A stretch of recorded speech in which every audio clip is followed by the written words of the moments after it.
આણંદના ઉમરેઠ વિધાનસભાની પેટા ચૂંટણી માટે કોંગ્રેસ સજ્જ છે। પેટા ચૂંટણીને લઈને કોંગ્રેસે જાહેર કર્યા છે નિરીક્ષક। 4 નિરીક્ષકોની કોંગ્રેસે કરી છે નિમણૂક। નટવરસિંહ મહિડા, ચંદન ઠાકોરની નિમણૂક કરવામાં આવી છે।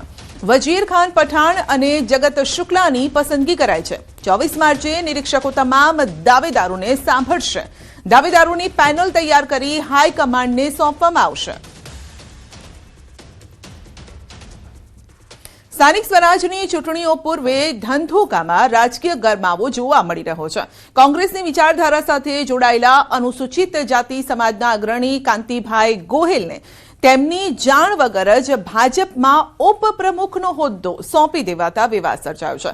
મિત્રો અને સ્નેહીઓના અભિનંદનના ફોન અને મેસેજ આવતા તેઓને ભાજપે હોદ્દો આપ્યાની જાણ થઈ હતી અને જેના પર પ્રતિક્રિયા આપતા તેમણે આક્ષેપ કર્યો છે કે આ એક રાજકીય ષડયંત્ર છે।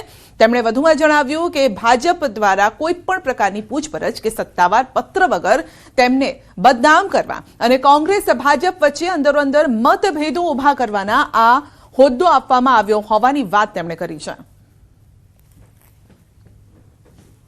સુરતમાં રોડની નબળી કામગીરીને લઈને એમએલએના આકરા તેવર। જિલ્લા પંચાયત હસ્તક બનેલા રસ્તાની કામગીરીમાં ક્ષતિ, રસ્તાની ગુણવત્તાની ધારાસભ્યએ કરી ચકાસણી। નબળી ગુણવત્તાના કામ સામે એમએલએ લાલઘૂમ થયા છે। એમએલએ મુકેશ પટેલે અધિકારીઓનો ઉધડો લીધો। નિરીક્ષણ બાદ જ પેમેન્ટ કરવાની સૂચના આપી છે। અમદાવાદમાં ટ્રાફિકની સમસ્યા હાલ સૌથી મોટો મુદ્દો બન્યો છે અને તે વચ્ચે વધતી જતી ટ્રાફિકની સમસ્યાને લઈને પોલીસ કમિશનરે સ્થિતિની સમીક્ષા કરી છે। પિરાણા 4 રસ્તા પર સમીક્ષા કરી ટ્રાફિકની સમસ્યા કેવી રીતે નિવારી શકાય તે માટે ચર્ચા કરાઈ છે। ટ્રાફિક વિભાગના ઉચ્ચ પોલીસ અધિકારીની ઉપસ્થિતિમાં સમીક્ષા કરાઈ હતી। આજે છે ને આપણે અમદાવાદમાં ક્રાઇમ અને લો એન્ડ ઓર્ડર બધી આપણે કાબુ હેઠળ છે। આપણે કે હવે ટ્રાફિકને આપણે પ્રાયોરિટી આપી રહ્યા છીએ। તો ટ્રાફિક में જે છે આજે આપણે પિરાણાના જે ક્રોસિંગ છે આ જોવા માટે આવ્યા છીએ। અહીંયા આપણે ચેન્જીસ કરાયા છે। તમે જોઈ શકો છો અત્યારે ટ્રાફિક અહીંયા સ્મૂથ ચાલે છે। આ પછી કોજી હોટલ નારોલ વગેરે પણ હું વિઝિટ કરવાનો છું। તો ટ્રાફિકમાં જ્યાં જ્યાં શક્ય હોય આપણે ખાસા ઇમ્પ્રુવમેન્ટ કરાવી રહ્યા છીએ। આ પછી એક પેલેડિયમના પણ ઇસ્યુઝ છે, ત્યાં આવતીકાલે વિઝિટ કરીને ત્યાંના પણ ચકાસણી કરીએ। ટૂંકમાં આ છે કે અમુક કટો બંધ કરી અને અમુક નવા કટો શરૂ કરીને કેવી રીતે ટ્રાફિકને સ્મૂથ કરી શકાય આ હવે આપણે પ્રાયોરિટીમાં લીધા છે।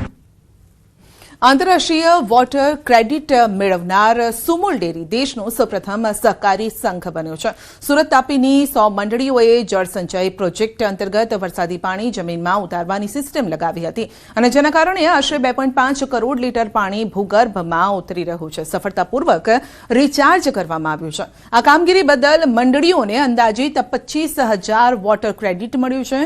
આ ક્રેડિટ્સનું ટ્રેડિંગ પ્લેટફોર્મ પર વેચાણ કરી અને મંડળીઓ નવી આવક ઊભી કરી શકશે। આ પ્રોજેક્ટથી બોરવેલ અને કૂવાના તળ ઊંચા આવતા પશુપાલકો, ખેડૂતોમાં ખુશીનો માહોલ છે। શ્વેત ક્રાંતિ બાદ સુમુલ હવે જળ સુરક્ષા અને પર્યાવરણ જતનના પણ દેશ માટે માર્ગદર્શક બની રહી છે। દૂધ મંડળીઓ લગભગ 100 જેટલી દૂધ મંડળીઓમાં જે રીતે જળ સંચય માટેની જે યોજના લાગુ કરવામાં આવી અને એને કારણે લગભગ 2.5 કરોડ લીટરથી પણ વધારાનું જળ સંચય ખાસ કરીને તાપી અને સુરત જિલ્લાના ઊંડાણના ગામોમાં જળ જીવન છે એના અનુસંધાનમાં દૂધ મંડળીઓ અને પશુપાલકો મારફત કરવામાં આવ્યું અને કારણે સમગ્ર દેશમાં સૌપ્રથમ એક દૂધ સંઘને જળ સંચય માટેની તમારે વોટર ક્રેડિટ જે રીતે આંતરરાષ્ટ્રીય મળી છે એને કારણે ગર્વ થાય છે। ગાંધીનગરમાં રાજ્યકક્ષાના હોમગાર્ડ અને સિવિલ ડિફેન્સ રમતોત્સવનો સમાપન સમારોહ યોજાયો। તો સ્પોર્ટ્સ ઓથોરિટી ઓફ ઇન્ડિયામાં કાર્યક્રમનું આયોજન કરાયું અને કાર્યક્રમમાં વિજેતાઓને ઇનામ અપાયા। સમારોહમાં રાજ્યકક્ષાના મંત્રી કમલેશ પટેલ, મેયર મીરા પટેલ અને ધારાસભ્ય રીટા પટેલ હાજર રહ્યા। રાજ્યકક્ષાના રમતોત્સવનું જે આજે બધા જ અમારા જવાનોએ જે ભાગ લીધો અને બધા જ રમતના મેદાનમાં જે એકાગ્રતાથી રમ્યા બધા જ જીત્યા છે એવું એમના ભાવ પ્રદર્શિત થયો છે। સૌને જીતેલાને અને ભાગ લીધેલા સૌને પણ અભિનંદન।